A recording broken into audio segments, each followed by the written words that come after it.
আপনি কি চান আপনি থেকে শুরু করে আপনার পরবর্তী প্রজন্ম চাকর বাকর হওয়ার স্বপ্ন দেখে যাক, তারা শুধুই চাকর হতে থাক?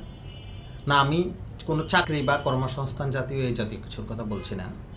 আমি বলছি সেটি হচ্ছে যে এই দেশের আপনি যেহেতু একজন নাগরিক, আপনি হচ্ছেন এই দেশের একজন রাজনৈতিক সত্তা।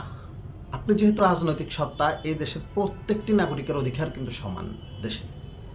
কিন্তু আপনি যখন একটি রাজনৈতিক দলের সদস্য হন বা একটি রাজনৈতিক দল গড়তে চান, তখন সেখানে ছোট একটি শ্রেণী রাজনৈতিক ওই দলের মধ্যে বা দেশ গড়ার যেই প্ল্যাটফর্ম সেগুলোর মধ্যে ছোট শ্রেণী হয়ে দাঁড়ায়। সেখানে তারা হচ্ছে বৃহৎ একটি জনগোষ্ঠীকে নিয়ন্ত্রণ করেন। শেষমেশ অনেক ক্ষেত্রে সংকুচিত হতে হতে এটি একটি পরিবার গিয়ে থেকে এবং একটি পরিবার হয়ে দাঁড়ায়, এবং প্রজন্মের পর প্রজন্ম আপনি তাদের চাটুকারিতা করার যেই রাস্তা সেটি তারা তৈরি করে দেন। আপনি জানেন, তারা যখন পারিবারিকভাবে পরিবারে কোথাও কখনো বসেন, একটু গল্প করেন, একটু আলাপ করেন, তখন তারা আপনাকে নিয়ে হাসাহাসি করেন, আপনাকে নিয়ে তারা মজা করেন। কেমন যে দেখো মানুষ কীরকম বোকা, তারা কোন ধরনের গাধা, কোন ধরনের ঘর্তব, কোন ধরনের মেরুদণ্ডহীন হলে তারা আমাদের পিছনে সকাল সন্ধ্যা দৌড়াতে থাকে, আমাদের একটু সন্তুষ্টি লাভের আশা করে। তারা সর্বদাই তারা আমাদের কাঙাল। আমরা যতক্ষণ না তাদেরকে একটু আশীর্বাদ দেব তখন তারা ধন্য হয়। আমাদের পুরো জাতির অবস্থা এই। আমাদের এই গোলামের জিন্দিগি হওয়ার স্বপ্ন কি আপনার লাগে না? আপনার একটু ইচ্ছা যায় এই তার জিনজির থেকে, এই গোলাম জিনজির থেকে বের হয়ে আপনি নিজে রাষ্ট্র গড়ার একজন আলো হয়ে ওঠেন? কেন?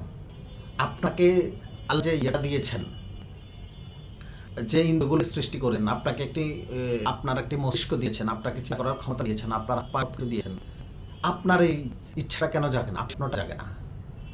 আপনি বড় হতে হলে আরেকজনকে চেয়ে বড় হতে হবে, আরেকজন যেটা করে বড় হতে হবে, এই মানসিকতা আপনার ভেতরে কে জন্ম দিল? কীভাবে জন্ম দিল?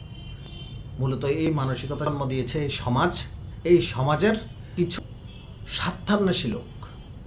হ্যাঁ, আপনার পরিবারের হয়তো আপনার বাবা বা আপনার অভিভাবকরাও এই মানসিকতার জন্ম দিতে পারে, কারণ তারা নিজেরাও ভাবছে যে প্রজন্মের পর প্রজন্ম চাটুকারিতা করে উনিও জীবন পার করেছেন, আপনাকেও প্রজন্মের পর প্রজন্ম চাটুকারিতা করে জীবন পার করতে হবে। সে কারণেই হয়তো আপনাকে তিনি এই পথ উনি দেখিয়ে দেন। কিন্তু না, এটি সঠিক নয়। আপনি একটি চেরাক, আপনি হতে পারেন আলোর যে কেন্দ্রবিন্দু সেটি, আপনি হতে পারেন রাষ্ট্র গড়ার একজন কারিগর, আপনি হতে পারেন একজন আদর্শের সবচেয়ে যে চেরাকটা, যেই মোমবাতিটা, সেটা আপনিও হতে পারেন। তবে হ্যাঁ, আপনি একজন আদর্শের কেন্দ্রবিন্দু, একজন দেশ গড়ার কারিগর, আপনি যে একজন অভিভাবক বা একটি ভরসার জায়গা যেখানে হবেন, আপনার পরবর্তী যে আপনার সন্তান দেশে হবে তা কিন্তু না, সেটি আরেকজন হতে পারে। বা আপনার পিতা যদি এই দেশ গড়ার কোনো কেন্দ্রবিন্দু না হন, কোনো নেতা না হন, কোনো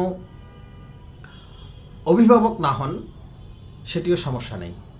আপনি একজন এই দেশের হাত নেন, আবার আপনি যে এই দেশের একজন এই দেশের জন্য বৃহৎভাবে অবদান রেখেছেন, আপনার সন্তান যে তা হবে সেটিও কিন্তু নয়, আরেকজনও সেটি হতে পারে। এই হালটি আরেকজন ধরতে পারে। এই অধিকার, এই ইচ্ছা, এই স্বপ্ন সবার আছে, এবং আমি মনে করি সবার এই স্বপ্ন থাকা উচিত, এই ইচ্ছা থাকা উচিত। চাটুকারিতার মন মানসিকতা বাদ দিয়ে আপনি নিজেই হয়ে যান একজন পথ দেখানোর দিশারি। এই স্বপ্ন আজকে থেকেই দেখতে শুরু করুন।